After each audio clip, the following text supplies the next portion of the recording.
हरे कृष्णा, राधे राधे। आप सभी का बहुत बहुत धन्यवाद मेरे चैनल पर आने के लिए। आज की वीडियो का विषय है अजय एकादशी या फिर अन्नदा एकादशी व्रत कथा।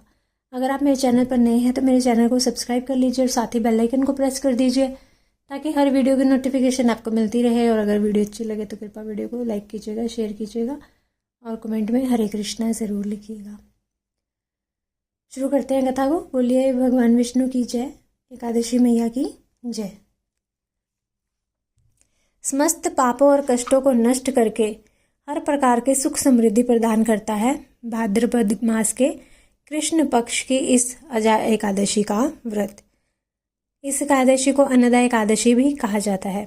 आज भगवान विष्णु के उपेंद्र स्वरूप की पूजा आराधना की जाती है। व्रत और पूजा का विधान तो सभी एकादशियों का एक ही है और एक एकादशी भी इसका उपवाद नहीं। धर्मराज युधिष्ठिर ने विनय पूर्वक भगवान श्री कृष्ण से कहा कि हे देवकी नंदन, अब आप मुझे भाद्रपद मास के कृष्ण पक्ष की एकादशी के बारे में बताइए। इसका क्या नाम, विधान तथा महात्म है, यह जानने की मेरी बड़ी प्रबल इच्छा है।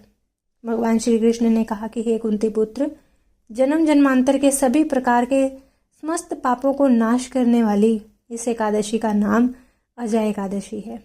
इसके व्रत को करने से मनुष्य सब पापों से मुक्त हो जाता है।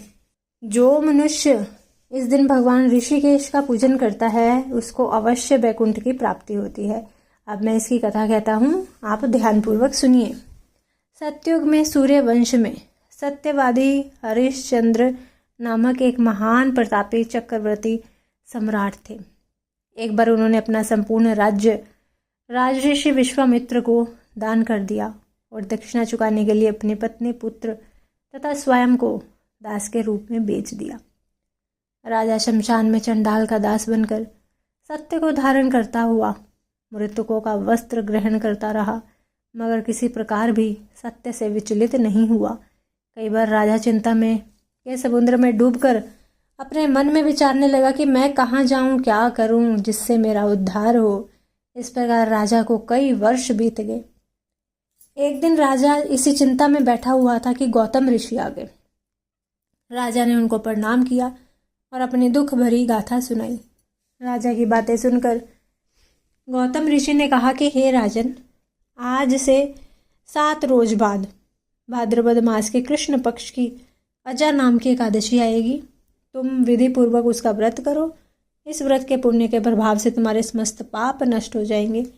राजा ने गौतम ऋषि के कहे अनुसार एकादशी आने पर विधि पूर्वक व्रत व जागरण किया। उस व्रत के प्रभाव से राजा के समस्त पाप नष्ट हो गए। आकाश में बाजे बजने लगे और पुष्पों की वर्षा होने लगी। ब्रह्मा, विष्णु, शिव तथा इंद्रादि देवता भी उसके सामने आकर उपस्थित हो गए। उसने अपने मृतक पुत्र को जीवित और अपनी स्त्री को वस्त्र तथा आभूषणों से युक्त देखा। उस व्रत के प्रभाव से राजा हरिश्चंद्र को पुनः राज्य मिला और अंत में सपरिवार स्वर्ग को गए। अंत में भगवान कृष्ण ने कहा कि हे युधिष्ठिर, यह सब अजय एकादशी के प्रभाव से ही हुआ था। जो मनुष्य विधि पूर्वक इस व्रत को करते हुए रात्रि जागरण करते हैं उनके समस्त पाप नष्ट होकर अंत समय में स्वर्ग लोक की प्राप्ति होती है। इस एकादशी की कथा के श्रवण मात्र से ही अश्वमेघ यज्ञ का फल मिलता है। बोलिए श्री विष्णु भगवान की जय, एकादशी मैया की जय। मिलती हूँ अपनी अगली वीडियो के साथ। तब तक के लिए सभी को हरे कृष्णा, राधे राधे।